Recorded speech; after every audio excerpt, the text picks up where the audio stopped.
This segment is sponsored by the Tennessee Wildlife Resources Agency. Join us in preserving and protecting Tennessee's wildlife. All right, welcome back, everyone. And in this segment, you can call us here at 737-7767. We'll open up the phone lines here. Till we get there, we've got two great guests on here. Tom, I just want to finish up just a little bit with you, Tommy, on your knives.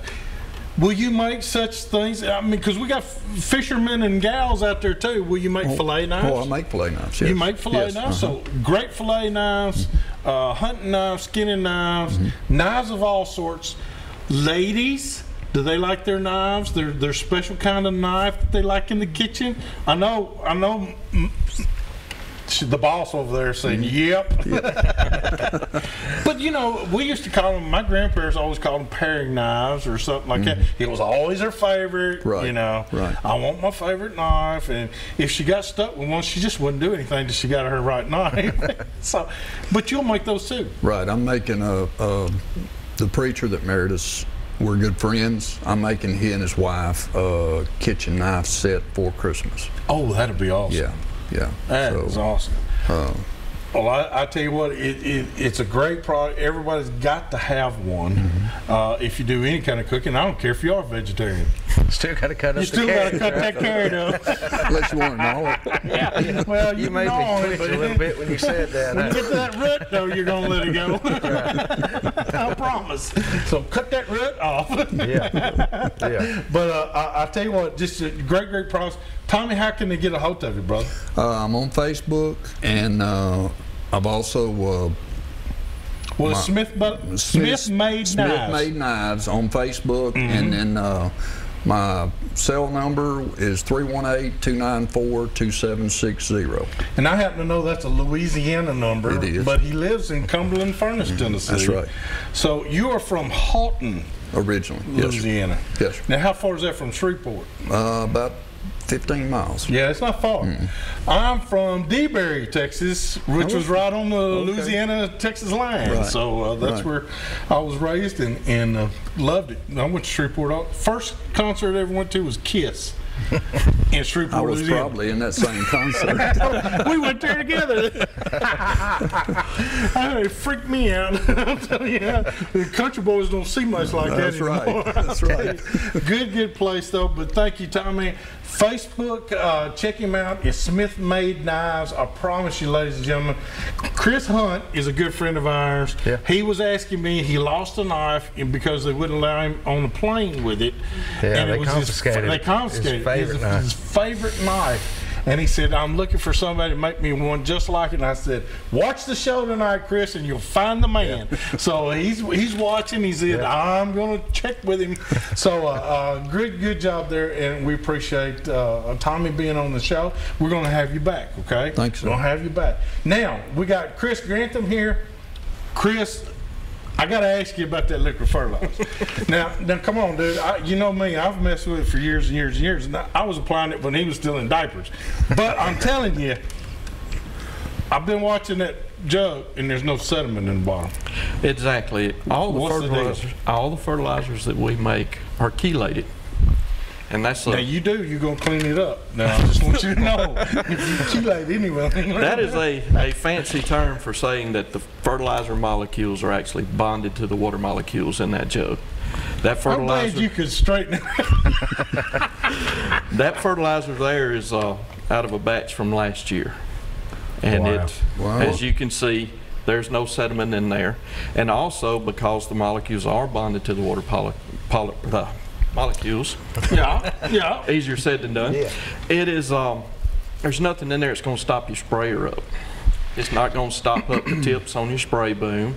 And when you pour it into your tank, you can put it in first and then put your water in, or you can put your water in then put it in. It doesn't matter. It doesn't matter. Like with a lot of the other water soluble. Does it foam a lot? No, sir. No foam. No foam too. No foam. It mixes. See, I'm asking all right. Exactly. I know. I've been there. He's used it before. Hey, cleaning the filters off of those sprayers. Let me tell you something. About every 30 minutes when you get one that's full of that stuff. Or what you can't stand is I used to do a 60-foot boom. So I was taking a 60-foot swath at one time off an air ride machine, and you get 4 or 5 of the last to clog up, you're down for a while because it's cleaning time. And it just makes you upset. Well, when we started looking at the liquids for the food plots, there's some other manufacturers that have soluble liquids. You know, it's a powder that you mix, not necessarily for the food plots, but you know, there's a lot of water soluble fertilizer out there. But it never mixes well in the field. Exactly. I'm just telling you, I've been there too many times. That's one of the main complaints that everybody we talked with had about a liquid fertilizer. And I've talked with people in all over the Southeast, farmers,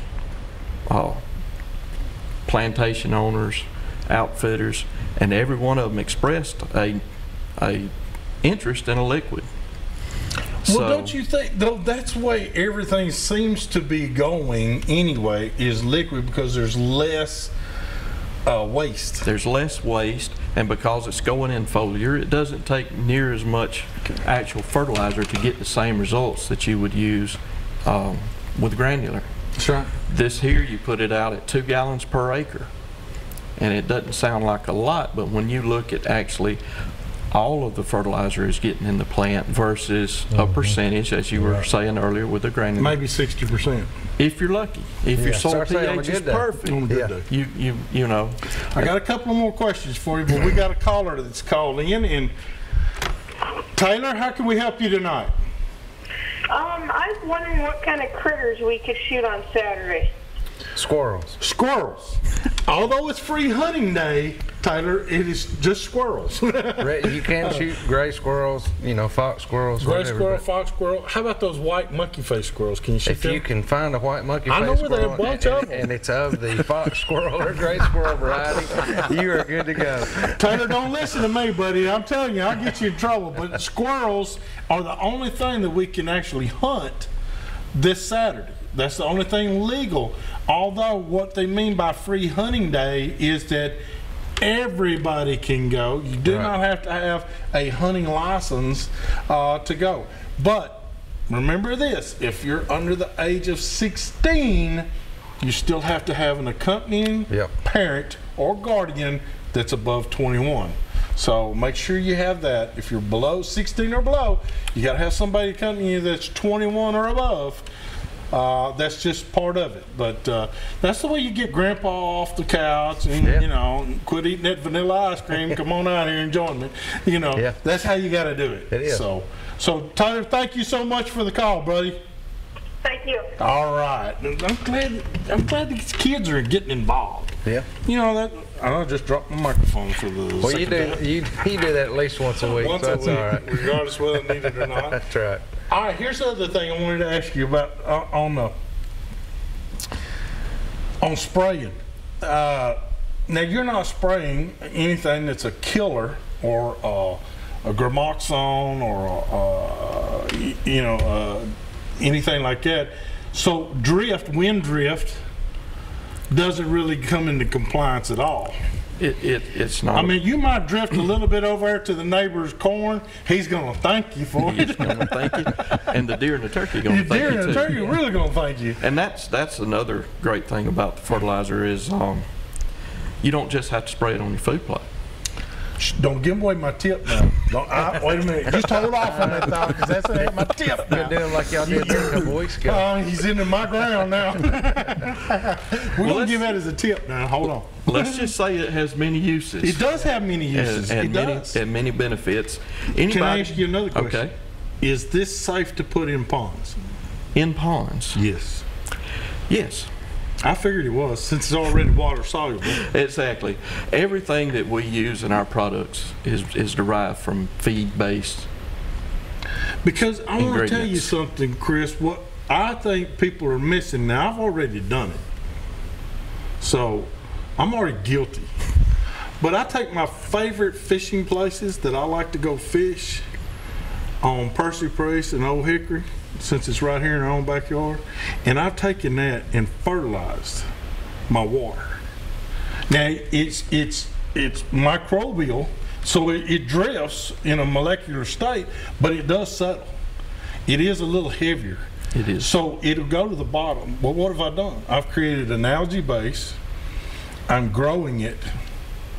I got fish all in it. I got little bitty fish feeding big fish. So I'm saying this is not only for hunting for food plots and things like that. Fishermen could be smart and use this and create their own fishing habitat. They can, but you know, you want to use the right tool for the job. Hey, I know what you're talking about. We have a fish pond fertilizer that is a liquid. It's 1137O mix. You put 1 gallon to the surface acre. Get out there with your trolling motor, pour it in the prop wash, let it stir it up. Stop it! You're done. It is just that simple. I take my trolling motor and I put it on about 70 and I pour it right in front of that thing and I just a gas in it. And it just shoots that stuff right there where I want it to go. It's like shooting it with a bazooka or something. You're just blowing it right where you want it to grow. Well, anybody that's ever fertilized a pond using granular fertilizer, you get up there and you pour it in. Yeah. And you watch it go to the bottom. Straight to the bottom. Well, this liquid goes like this. It's like that. And it's so easy to use. I ought to be on the sales staff. Hey, listen, we are covering. I've been on the road for 3 days straight. I know. He probably needs some more He sales. probably needs some relief. I need some salesmen. I need some delivery guys. I mean, I started out Tuesday in Mississippi delivering over there.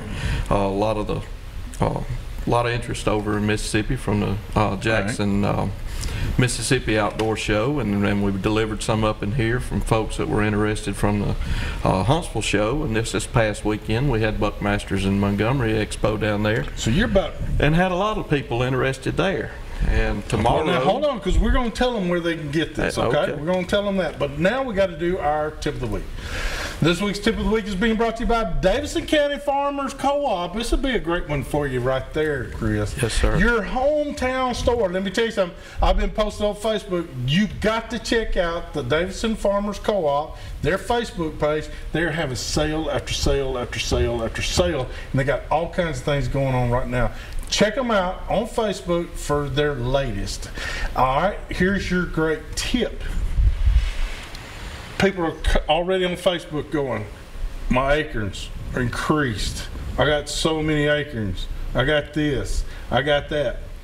Take your favorite tree, the one that you love, the one that you got to stand nearby, and if you'll take this liquid fertilizer, and if I'm telling the truth, if you'll take and put it in a pump-up sprayer, something you can carry in the woods with you, take and just spray around, and I'm talking about like a 6 or 7 foot circumference all the way around that tree, around the root system, your acorns will be better than any of the other acorns being produced in the whole area. Then you're going to find out that theory I've been talking to you about the dominant tree theory. Mm-hmm. You're going to find out what I'm talking about. You just sit up in that stand and watch what happens. When those acorns start dropping, you're going to be the luckiest hunter in the woods. So I'm telling you, I do know what I'm talking about on that, because there is a dominant tree theory, and it does work. Hey, we got to take another break.